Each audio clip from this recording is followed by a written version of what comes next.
for if you were curious about what it feels like to cast a blue card. Yeah, it is the planar chaos shifted version of Curiosity. Yes, sir. All right, underway. Todd Anderson on the play, cracks Arid Mesa. Now, you mentioned if you had to play one of the two dredge decks against Hexproof, you want to be on this one. Yep. So if Todd's able to set up some bridge from belows in his graveyard, get some blood gas, sacrifice to Greater Gargadon, he can generate a lot more potential power on the battlefield, which will be better for overcoming a giant lifelinking hexproof creature. Basic Mountain into Greater Gargadon for Todd.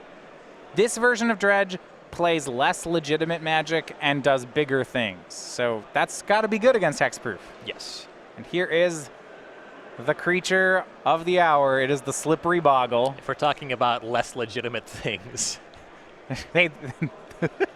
He's paying for all these spells. He's casting them straight up. It's true. Yes, it is true.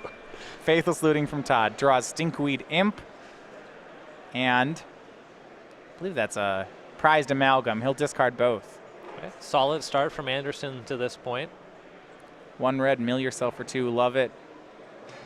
And Stomping Ground tapped back to Jason. It's not the most explosive of starts, and if you're a Todd Anderson fan, that's going to be worrying. And what's going to matter from here is how Todd's dredges look. His cards in hand, once you get to turn 3, he'll be able to flashback Faithless Looting next turn. It's all about what this imp finds when he dredges it. Okay, it's actually a reasonably slow start for Jason. His turn 2 play was Temple Garden, Core Spirit Dancer, attack for 1. Okay, that's a good sign for Anderson. Yeah. I think what Anderson was fearing was something like Rancor, Ethereal Armor, Swing. Then you'd be like, oh. More good signs for Anderson fans. This dredge was solid. He found a Grave Troll and a Narcomoeba. Right, so you see him turn that Prized Amalgam sideways. He'll get that at the end of his turn. Dackmore Salvage in the yard as well, so Todd will go dredging. And here is Faithless Looting. Show me some blood gas, show me some bridges. Big turn. First, he's going to dredge the Golgari Grave Troll. So 6 cards into the yard. He gets 1 bridge from below. That's it. Lands, Insolent Neonate, other stuff. Bridge from below is the card we care about. If Shriekhorn doesn't do much in play, it does even less in the graveyard. I like they're playing Shriekhorn. I'm a big fan. He's going to dredge Dackmore Salvage. There he goes. He hits a Haunted Dead and Prized Amalgam. So despite it only dredges 2, it hits some real good ones. Okay. And he does get to discard those dredgers yet. Yeah, he'll discard the Troll and the Stinkweed Imp.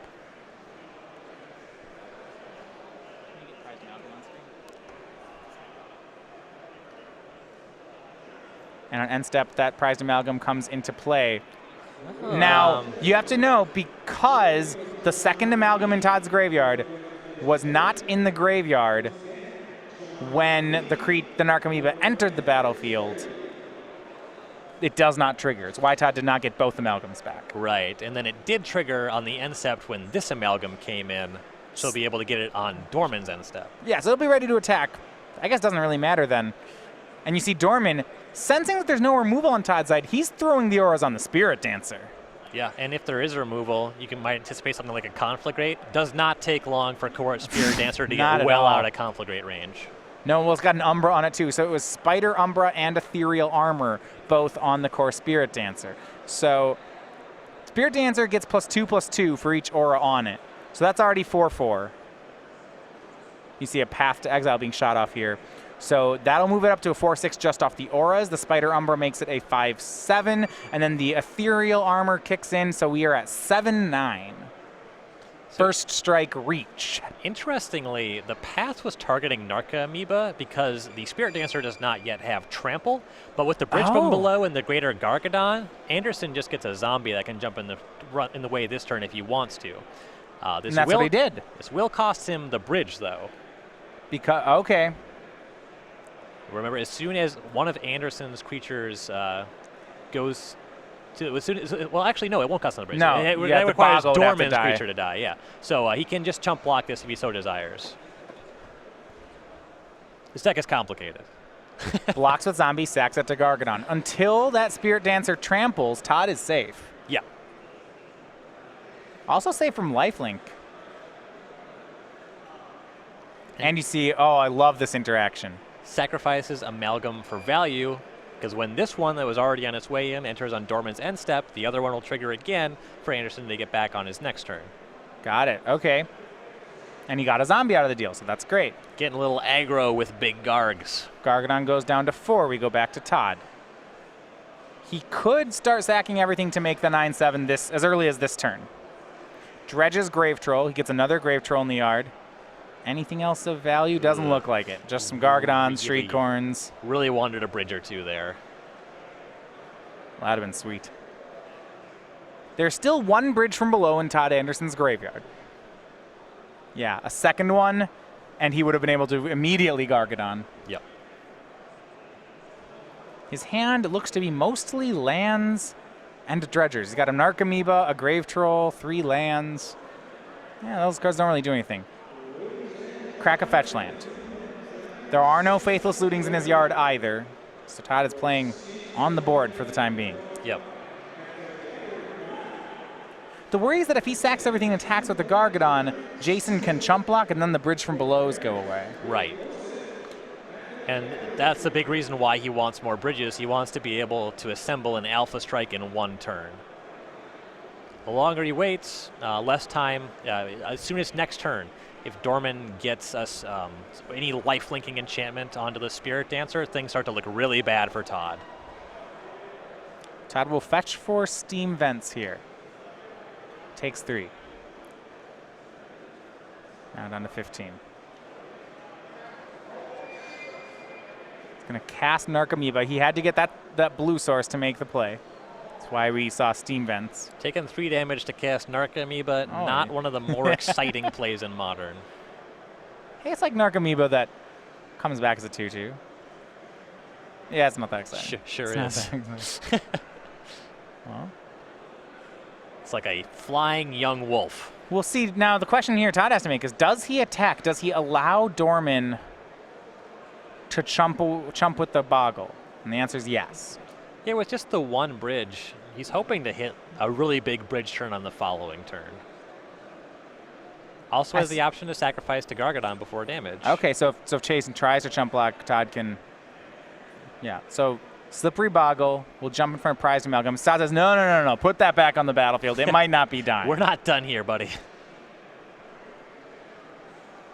He might sacrifice his Amalgam to the Gargadon to stop the Boggle from dying, and that's exactly what he's going to do. Yep, and he already has a delayed trigger on that other Amalgam, so that Amalgam will be making its way back to the battlefield in time. Gargadon goes down to 3, another zombie in play for Todd. He will get to keep his bridge from below. Very important here. Yes. Jason takes 2. On end step, Todd's prize for that old prized Amalgam comes back, and the other one now is ready to come to play on Jason's end step. A lot of triggers to remember with this deck. This deck's cool. I'm a fan. Dorman, Spirit Mantle, Encore Spirit Dancer. Okay, now we're concerned. That's 3 more. It's up to 10 power. And Spider Umbra. Actually, correction. So the Spirit Mantle counts as 4, so it's up to 11. Both of them count as 4. I believe that's 15. Yeah, it looks like 15. Everything's Yeah, that's exactly 15. Yep. 12 just for having auras. 3 from +1s listed on the card text box. Wow. Yeah, well, it was 10. Yeah, it was 10. 5 auras was 10. Then you had Spirit Mantle makes 11. You have Spider Armor makes 12. Spider Armor makes 13. Ethereal Armor gets... Yeah, all right. We have overkill, I think, perhaps even. Well, what we know is that the game is over. The game is over, yeah. Spirit Mantle. Oh, no. It was 4 auras. So, 8. 2 from each aura made 8, right? Yeah. The Ethereal Armor then counts for 4 more. That's 12. Then Mantle, Spider is 13, 14, 15. Yep. That sounds like what I said. All right. Todd's at 15. It's a convenient number. Game 1 goes to green-white hexproof. I had to figure it out. Fair enough. And as we go to sideboard here, this is interesting. All right, well, let's start with, these are the 2 ships passing in the night form of Modern here. Yep. We'll start with Jason Dorman. Does his green-white deck, hexproof deck have anything that can deal with Dredge? Well, not only Do I believe it to be a somewhat positive matchup? He also has 2 Rest in Peace. Wow, those seem fantastic. Pretty he big should board them hammer. in. I recommend bringing these in. Does he have anything like main deck? He has 3 main deck Path to Exile. Those are okay. I'd be fine boarding them out in this matchup. You're really not going to overpower Todd on that front, especially if he has Greater Gargadon. Sure, that much makes sense. Yes, some sort of aura he can board out, perhaps. Yeah, theoretically, you can trim on some of this stuff. Yeah, Gaddock I don't believe hits anything relevant out of the Dredge deck. You know, there's no Dread returns in this format. There is Conflagrate. Todd only has 1, though. You don't know that, and it doesn't really matter in this matchup. Because I have Hexproof. Technically correct is the best kind of correct. All right. Going to go over to Todd Anderson's sideboard. A lot of hate cards for other matchups. He's got a couple that matter here. Actually, maybe even more. Yeah, so Nature's Claim and Abrupt Decay will both be able to interact with some amount of these auras here. And a card that I think that Todd has to bring in because he knows that the Hexproof deck on its good draws is going to come out of the gates and deal a lot of damage quickly. On its bad draws, Todd should have enough time to execute his game plan. So I imagine that we'll see that Nod of the Bone coming in for Todd. It can function as kind of a Time Walk effect, maybe Time Walk plus, to be able to soak up all the damage that Dorman could theoretically do in 1 turn. That could buy him a little bit of time. So it wouldn't surprise me at all to see Nod of the Bone. Primarily, we're looking at Nature's Claim, Abrupt Decay. And when you're boarding with Dredge, something you have to be very careful about is not diluting your main deck too much. In particular, with the Bridge from the Blow Greater Gargadon build, you have a lot more stuff that you're just looking to flip over. So you don't have as many Dredgers. You don't have the Life from the Loams that we have in the other builds. So it's kind of difficult for Todd to bring in that many cards anyway. All right, so Todd on the play. He's down a game. Turn 1, it is the Shriekhorn. Love it. It's like Tome Scour, but it takes a while to work, and then you throw it to a Gargadon. And it's going to be, now it'll be the Glade Cover Scout from Jason Dorman. It's the other Boggle, the one that's not a Boggle. That which dies is food for the Gargadon. Is that the flavor text on him? No, not even close. All right. Mills 2 more. So you got a Narcomoeba to play for Todd. Now he's boarded in his copy of Nod of the Bone. Yep, and I anticipated that coming in here. Theoretically, in a close game, Todd can swing it just by casting Nod of the Bone. And 3 Faithless Lootings in Todd's hand. He does not have much action right now, but he's hoping to find some. He draws Bloodghast and a land. Well, he'll easily discard the Bloodghast. Oh, yeah. And we'll see what else. He's going to discard another Faithless Looting. Looks like he has a 3rd. Narcomoeba swings for 1. Dorman down to 19. Todd, land into play. Gets back Bloodghast. Interesting, he had a Faithless Looting. Opts here to play the tapped Blood Crypt, though, to get the Ghast into play. He knows that his life total is going to be a resource here. Yeah. The Hexproof, Jason already has his creature on the table.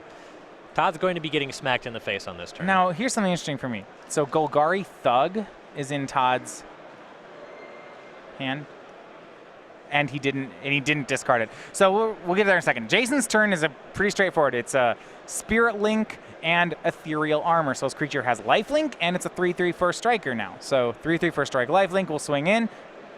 Todd will take some damage. He'll go down to 14. Jason up to 19. Remember, Bloodghast cannot block. Yep.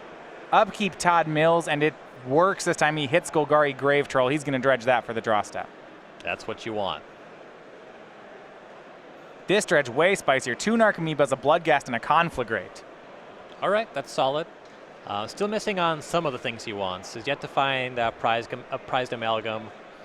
There's some question as to what exactly Todd has boarded out here. It's possible that the bridges aren't around anymore. Maybe Todd's just trying to win as fast as possible, and he just needs to have those a couple interactive spells and just flip over the creatures as fast as possible. Well, Nature's Claim is in Todd's hand too, actually. Yep, another sideboard card. I mean, if you claim the armor, Jason's Boggle actually isn't a very good creature. It's just a 1/1 with lifelink, yeah. Yeah. It's funny because Todd might still just claim away the lifelink enchantment, the link. Yeah, That's right. Yeah, the lifelink is a relevant line of text. Though what Todd is worried about is Dorman having a Daybreak Coronet on the following turn. Yeah, I mean that card is so good here. I mean That's the card that makes hexproof a deck, right? Yeah. Faithless Looting for Todd. Takes a second to figure it out exactly how he wants to play this. He'll draw. He gets another Grave Troll, and it looks like another Shriekhorn. So he can discard 2 Grave Trolls. Now, he doesn't have a Gargadon in play, or he could deny the lifelink here. True. Even Insolent Neonate would work. Todd will play a land to get back a Bloodghast. Swing Bloodghast and an Archimedes, so 3 damage. Dorman back down to 16. Todd will play a new Shriekhorn and pass. This is going to be the pivotal turn for Dorman here. Does he have the big auras? Does he have more copies of armor? Does he have Daybreak Coronet? On the last turn, coming from here, Todd could have played the Shriekhorn, milled himself, and then if he hits Prized Amalgam on the mill, then when he gets back Bloodghast, Amalgam comes with. Yep. This deck is cool. So all right, there's a lot of stuff. Todd does still have Nature's Claim. So okay, so he wants to hold that up. And he could be worried about Rest in Peace on this turn. Rancor now on the Boggle. Another armor. Oh, this is a disaster. This is okay. This is why This is much more difficult to break up with Nature's Claim than Daybreak Coronet would be. Here's a swing. So 5 auras mean that it's getting 10-10 just from the armors. Make it a nice 11 with the Spider Umbra and a 13. So it's a 14-12 trample, first strike, life link. So who's cheating harder here? Yeah. Well, it's not. Yeah. The question, if you're Todd, is do you blow up an armor? Or I guess you can't blow up life link. It's 14 power. You got it. Yeah. You could go to 1. You could chump with a Narcomoeba. If you take off an armor, you remove 6 power from the equation. But he gains life then. He sure does. So if you remove the life link and chump it with a Narcomoeba, Todd will go to 1. Jason will be at 18. And can Todd kill him from that? Is that possible? He doesn't have a way to give anything. The only haste threat that Todd can present is Greater Gargadon. This isn't Legacy Dredge. There's no Flamekin Zealot kills here.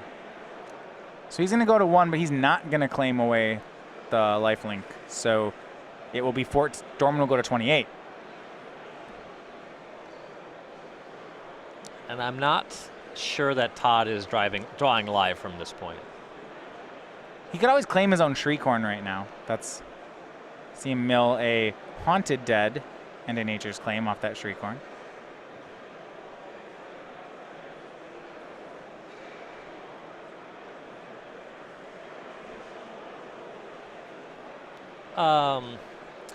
If Todd has a big turn, he could still use the Nature's Claim to take care of the Rancor and survive another hit very easily that way. But he needs to get a lot of power on the table fast. Dredges a Golgari Grave Troll. The big hit there was a Bloodghast. He needs a lot bigger than that. It's not like it has haste right now. Jason's a little above 10. I suppose Todd can chump again if he. The reason he hangs onto the claim is next turn he can block and then remove trample. Yep, exactly. Ugh, I mean, it's not. Well, I understand. It's the play. He needed better milling here. Swing for 6. Jason will go to 22. He can play the Golgari Thug in his hand as a blocker. He'll pass. All right. Okay, there is a Gnaw to the Bone in his graveyard. Slippery Boggle from Dorman. Yeah, let's keep putting stuff on the Boggle. Here's Rancor. Now +4. Empty-handed, and that is enough that it is lethal through the Gnaw to the Bone. And 2 games to 0. Yeah. He also had access to Haunted Dead, make a Spirit token, Nature's Claim the 1 Rancor.